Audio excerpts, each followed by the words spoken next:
raise of hands, how many have had a crucial conversation in the last 6 months? By raise of hands, how many have not had a crucial conversation in the last 6 months?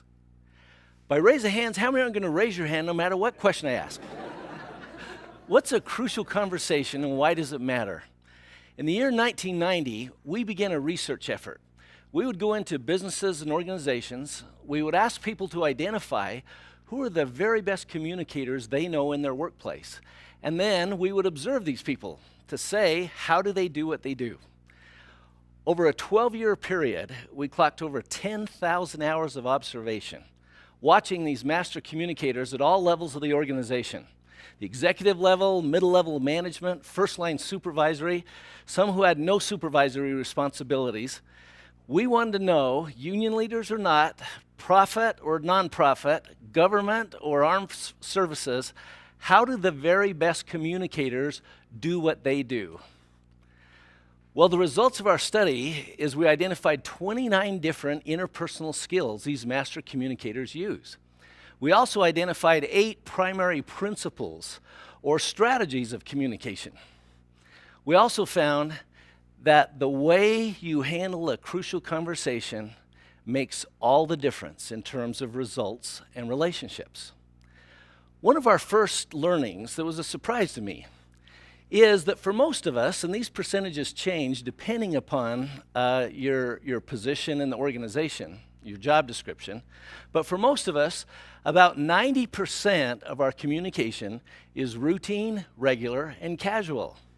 And here was the surprise learning, you and I do really well at it. 90% of the time, you and I give instructions. We ask clarification. We paraphrase, we summarize, we ask people to repeat it, we repeat it to make sure the message is received, and we do just fine at it. So here's my first bit of advice. When you're in a conversation that's routine, regular, and casual, do what you do. You're great at it. That's why you're as successful as you are. However, we also learn something. And that is about 10% of our conversations are not routine, are not regular, or are not casual. And that's where we saw people melt down, short circuit. Reasonable, rational people suddenly do silly things, sometimes awful things, things they're later very sorry for and wish they could bring back. Sometimes they give you the silent treatment, like a little kid in the sandbox takes their toy and won't let you play with it. Or sometimes they throw a tantrum. They go violent. They say unkind things, they bully, they threaten, and later they're usually very sorry for doing that. We became very interested in why do these 10% conversations happen? And what are the implications? What if they were handled differently? Would it make a difference? Let me give you an example of why this is so important. I was asked to work with an executive team that I was told was struggling. I said, fine, let me interview the team members, then we'll get the whole team together. They said, fine. So I sat down with the first team member. I said, so what's the problem with the team? He said, the CEO is the problem with the team. I said, what's the problem with the CEO? He said, he's authoritarian, he's a micromanager, he won't listen, he's abusive. I said, give me an example. How's he abusive?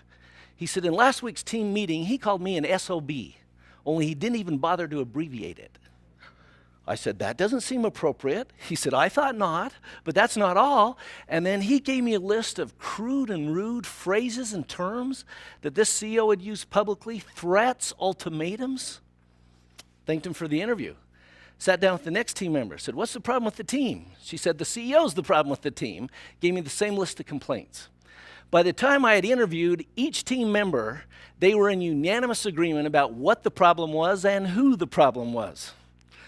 I finally had an opportunity to interview the CEO. I said, so what's the problem with the team? He goes, I haven't quite been able to put my finger on it. He said, I'm not sure what's wrong, but we're just not coming together. I said, interesting. I said, how would you characterize your leadership style? He said, me? Oh, I'm patient, I like people, I'm a good listener. He said, I give people high degrees of freedom, let them find their own best way to do their job. I guess you'd call me a participative leader. I said, oh, that's so interesting. Flip through my notes. Have you ever called anyone an SOB? Have you ever called anyone this, this, this? I started going down the list. He listened, he goes, whoa, guilty as charged. He says, but you got to understand something. That only happens on those rare occasions when I get really upset, and then I quickly apologize. Well, there you have it. Okay, got a few questions for you. Who were the team members describing in my interviews? I'd propose to you, they were describing the CEO 10% of the time. Who was the CEO describing in his interviews? Himself, about 90% of the time. Now later, through my own observations, I verified those numbers are pretty accurate. 90% of the time he was patient. 90% of the time he was a good listener. Here's the million-dollar question. Which had the biggest impact on relationships and results? The 90% or the 10? The 10%. Those are the conversations that literally formed the relationships. Those are the conversations that produced results or tripped up results, became barriers to results. Would the same thing be true in, say, parenting? Ooh, let's not go there. Let's stay with business, huh? Well, what we found is the way we handle those 10% conversations are critical to our relationships and results. And in fact, we realized these aren't just difficult conversations. These aren't tough conversations or just fierce conversations. These are crucial conversations, crucial to results, crucial to relationships.